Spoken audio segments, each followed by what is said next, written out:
We'll take up one more problem on cantilever, the problem number 2.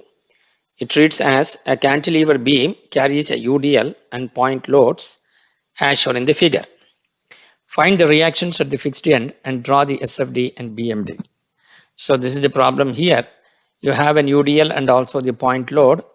Point load of 15 kilonewton is acting at a distance of 1 meter from A, and 10 kilonewton is acting at a distance of 3 meters from A, and 20 kilonewton at a distance of 4 meters from A.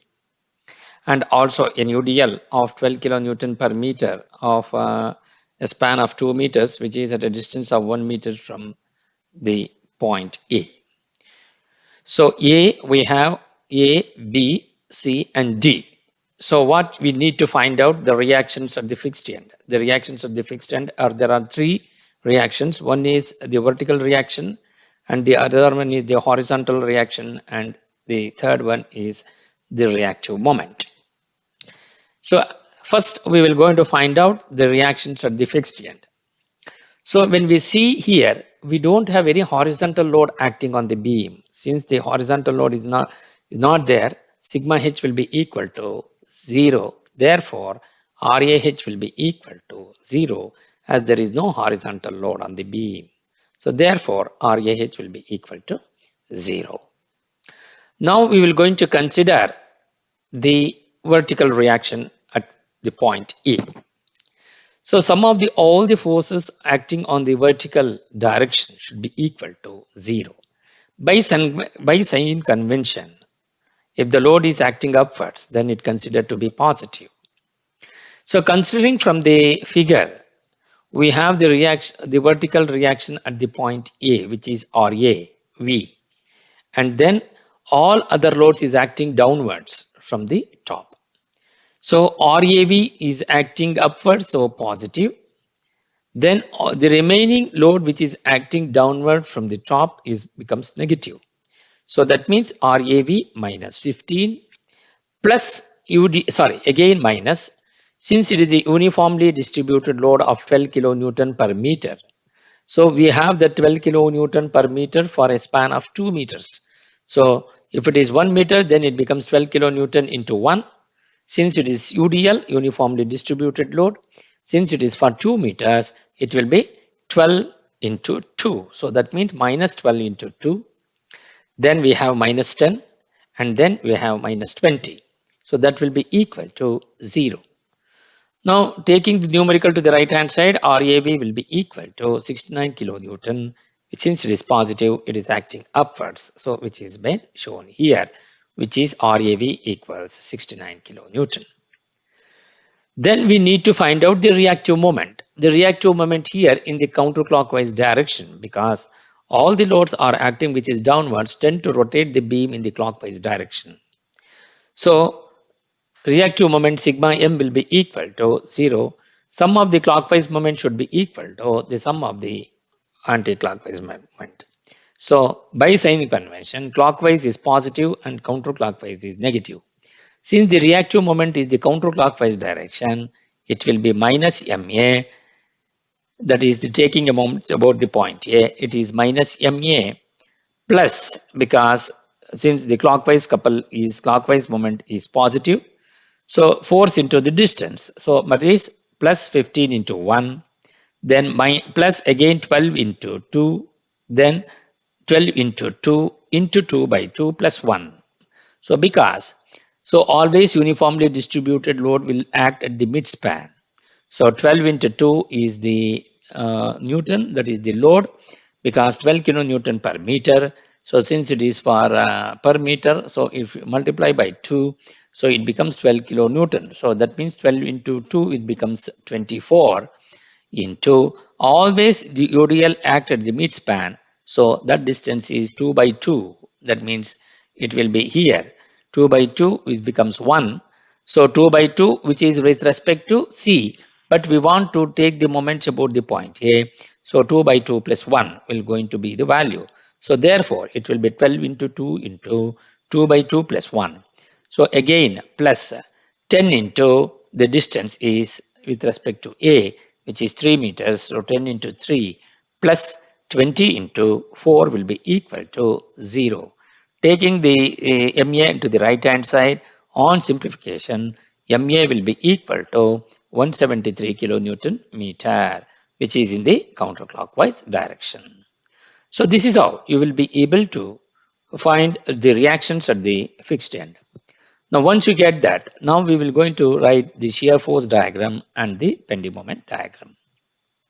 So to do that, first let us consider the first span between D and B. So when you are considering between D and B, B is acting at the point B, 20 kilonewton is acting, which is at a distance of 1 meters from D. So we are considering between D and B.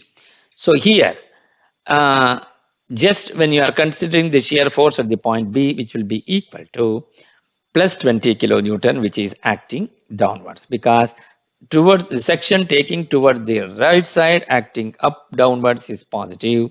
So plus 20 kilonewton. Between D and B, what happens? As there is no other load which is acting between D and B, it remains constant at plus 20 kilonewton. So that is what we have shown here. So according to this diagram, so SF at B will be equal to 20 kilonewton. Between D and B, as there is no other load is acting, so it remains constant, which is 20 kilonewton. Then we have the bending moment at the point B. So load into the distance. At the point B, we have the distance is 0. So bending moment at the point B will be equal to 0. Similarly, bending moment at the point D, which will going to be the force into distance, since it is the hogging bending moment. So therefore, you will going to get negative. So BM at D will be equal to, so now which is at BM at B is equal to 0. Now, when we are considering the next point between when you are considering the load at the point D now. So now initially we have not considered the load at the point D. Now we are considering the load at the point D, which is at 10 kilonewton, and also at B it is 20 kilonewton. What is the SF at the point D? SF at the point D will be equal to plus 20 plus 10, which will be equal to plus 30 kilonewton. So that is what we will going to get here at the shear force diagram when the load is considered. In this case, the load is not considered, so it remains constant. When the load is at the point D, which is acting downwards, which is given here, which is 10 kilonewton, if you are considering that, then it becomes plus 30 kilonewton here. So then what is the bending moment at the point B? So bending moment at the point D will be equal to minus 20 into 1, which will be equal to minus 20 kilonewton meter. So when you are going for the bending moment diagram, so bending moment at the point B will be equal to 0, and bending moment at the point D will be equal to, since it is a hogging bending moment, it is negative, it tends to bend in the downward direction since it is hogging. So therefore it will be minus 20 kilonewton meter. Now, then we go for the next consideration between B, D, and now we will going to consider UDL up to this point C without considering the 15 kilonewton. Now that is what we have shown here. So now we are going from the right side toward the left. Now we are considering a UDL of 12 kilonewton per meter to a distance of 2 meters, but we are not considering the load which is acting at the point C. Now when you are considering as the shear force between D and C, what will going to happen? So as there is a UDL, so it doesn't remain constant, but it will keep on varying, because at every cross section it tends to change the behavior of the shear force, basically because since it is the uniformly distributed load over the length. As the length from the point D keeps on changing, then the load at each point will going to differ. So to do that, so what will going to be the load at the shear force between D and C? So we have plus 30 plus 12 into 2, that will be equal to 54 kilonewton. In other words, plus 20 plus 10 plus 12 into 2 will give you 54 kilonewton. So once you get that, so now here at the point D, you have 30 kilonewton. When it comes to at the point C, it keeps on varying because of UDL, uniformly distributed load. And since it is W into X, so since the power of X is 1, Therefore, you will going to get a linear line. So then we want to find as SF increases from 30 to 44 kilonewton linearly due to uniformly distributed load between D and C. That's what I told. Now what will going to be the bending moment at the point C now? But the bending moment at the point C will be equal to, so all the loads are acting downwards. So naturally you will going to get a hogging bending moment. Therefore, it will going to be negative at each and every point. So what will going to be the BM at C? Which will be minus 20 into 3 minus 10 into 2 minus 12 into 2 into 2 by 2. So 20 into force into the distance is 2 plus 1, which becomes 3. So minus 20 into 3 minus 10 into the distance with respect to the point C. So it will be minus 10 into 2. So since we want to find out the bending moment at the point C, then it will be minus 12 into 2 by 2. So on simplification, you will going to get it as 104 kilonewton meter. So 104 kilonewton meter. So that is what we have shown, where it from 20 kilonewton meter, it drops down to 104 kilonewton meter because due to uniformly distributed load. Since the curve what we are joining between these two will going to be a parabolic curve, because it is, suppose if we, instead of considering it as a 12 kilonewton meter, 12 kilonewton per meter, if we are considering this as W and this as X, the distance. So what happens? W into x by 2. So therefore, you will go to get Wx square by 2. Since the power of x is 2, therefore, the line joining between the 2 points from the starting point of UDL to the ending point of UDL, you will going to get a parabolic curve. Here, the starting point of the UDL is 20 kilonewton meter and the ending point of the UDL is minus 104 kilonewton meter. So naturally, the curve will going to be a parabolic curve because the power of x is 2. Once you get this, now we will go for uh, the next point. When we are considering at the point C, we have the load of 15 kilonewton now. So what will going to be the change? It will going to take place now. So when you're considering that, shear force at the point C will be equal to plus 20 plus 10 plus 12 into 2 plus 15, which will be equal to 69 kilonewton. So because due to the point load when it is applied here, if you don't have the point load, then the shear force will going to be 54 kilonewton. Since the load is applied at the point C, then it will going to be 54 plus 15, then it becomes 69 kilonewton. So that is what we will going to get at 69 kilonewton. From this point, you will going to have a sudden rise of 69 kilonewton, sudden rise to 69 kilonewton because due to the point load applied of 15 kilonewton at the point C. So that is what we have given here.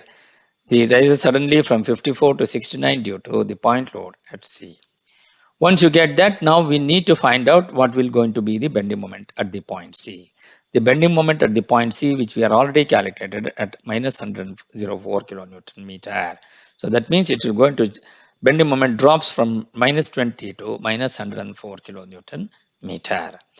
So now we go for the final thing between, once you are considering C, now what will going to be the point at the point A. Now, between C and A, what happens as there is no other load which is acting on the beam, therefore it remains constant. Whatever the value you got at the point C, which is the shear force, which is plus 69, it remains constant between C and A. There also at the point A, it will going to get it as 69 kilonewton that you can observe here, or AV will be equal to 69 kilonewton. So therefore, SF at A will be equal to plus 20 plus 10 plus 12 into 2 plus 15, which will be equal to 69 kilonewton. So this is how you will be able to plot the shear force diagram for the cantilever beam subjected to point and UDL. Now we will going to apply the bending moment at the point A now. So what is the bending moment at the point A? It is the load into the distance. So since all the loads are acting downward, so therefore you will going to get the hogging bending moment. So all the loads were, so since by Sine convention, Hogging is always negative. So minus 20 into the distance with respect to the point A is 4 meters. Then minus 10 into the distance with respect to point A is 3 meters. Minus 10 into 3. Then you have the UDL minus 12 into 2 into, open the bracket, 2 by 2 plus 1, because it will going to always act as the midpoint wherever you have the shear force diagram, wherever you have the UDL for a span of length L. So it will always act at the midpoint of L by 2. So that means 12 into 2 into, since the length is 2, so you will going to get it as 2 by 2 plus then the distance with respect to point A. So therefore, so 2 by 2 is distance from the C point to the midpoint of the UDL is 2 by 2. So plus then whatever the distance from C to A, because we are considering the moment with respect to the point A.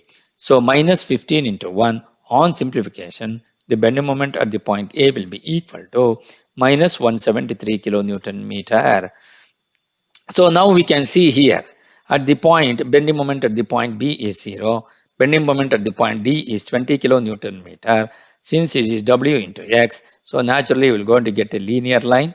And from here, which is from the bending moment at the point D, which was 20, and bending moment at the point C, which will going to be 104 kilonewton meter, as the load what is acting as the uniformly distributed load. Since it is a bending moment, it is W into X by 2.